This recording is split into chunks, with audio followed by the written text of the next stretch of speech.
Attacks on the occupied Crimea, like those conducted on November the 27th, disrupt the offensive plans of Russian forces. These strikes are aimed at interrupting the enemy's supply routes from the peninsula to the Zaporizhia and Dnipro directions. Such an opinion was expressed by head of the Center for Military Legal Studies of Ukraine, Alexander Musienko, in an interview with Radio NV. The expert explained how such attacks derailed Russia's offensive plans. He says that throughout November, there has been a noticeable redeployment of Russian forces to the Zaporizhia direction, with threats of possible offensive actions by the occupiers in that area. Additionally, over the past 70 days, a concentration of Russian troops has been observed in the Dnipro direction. Therefore, to prevent and partially disrupt the enemy's logistics and to interrupt supplies from the occupied Crimea to the Zaporizhia and Dnipro directions, I think these strikes are being carried out. There is a logical explanation for this, Musienko explained.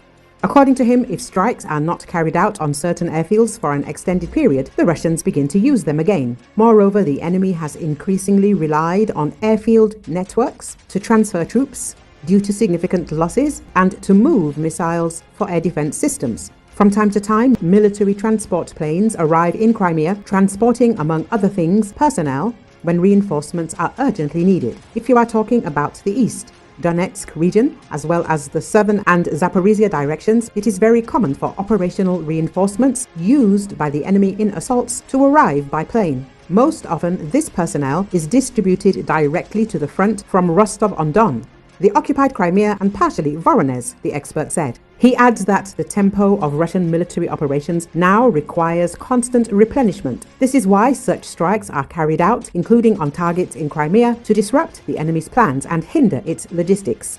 Recall, Ukrainian forces continue to leverage Western-provided weapons to conduct strikes using more complex strike packages against military objects in Russia's deep rear. Russian and local Crimean sources claimed that Ukrainian forces conducted a complex drone and missile strike against occupied Sevastopol on November the 27th, reportedly using Neptune anti-ship missiles, modified S-200 air defense missiles, unspecified ballistic missiles, Western-provided Storm Shadow missiles, and 40 strike drones. The Russian Ministry of Defense claimed that Russian forces intercepted 25 Ukrainian drones over occupied Crimea and the Black Sea. Russian sources claimed that Ukrainian forces targeted the Nakhimov Higher Naval School in occupied Sevastopol and the nearby Belbek airfield.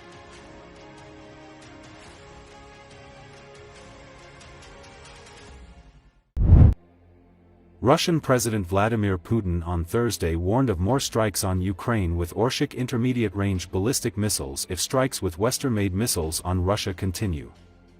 Currently, the Ministry of Defense and the General Staff of the Russian Army are selecting targets for strikes on Ukrainian territory, Putin said during the meeting in Kazakhstan of the Collective Security Treaty Organization, a Russia-dominated security alliance.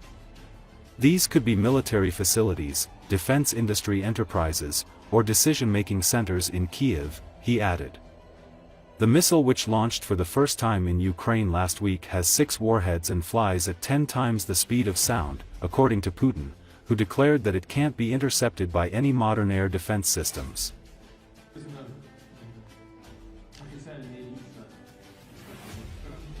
И, конечно, на продолжающиеся удары по территории России ракетами большой дальности западного производства, как уже было сказано, мы будем отвечать, в том числе и возможным продолжением испытания Орешника в боевых условиях, как это было сделано 21 ноября.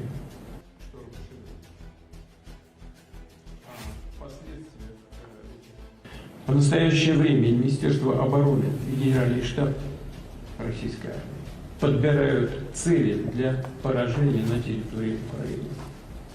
Это могут быть военные объекты, предприятия оборонной промышленности или центры принятия решений в Киеве. Тем более, что киевский режим неоднократно пытался наносить удары по объектам государственной важности в России, по Санкт-Петербургу и Москве. И эти попытки продолжаются.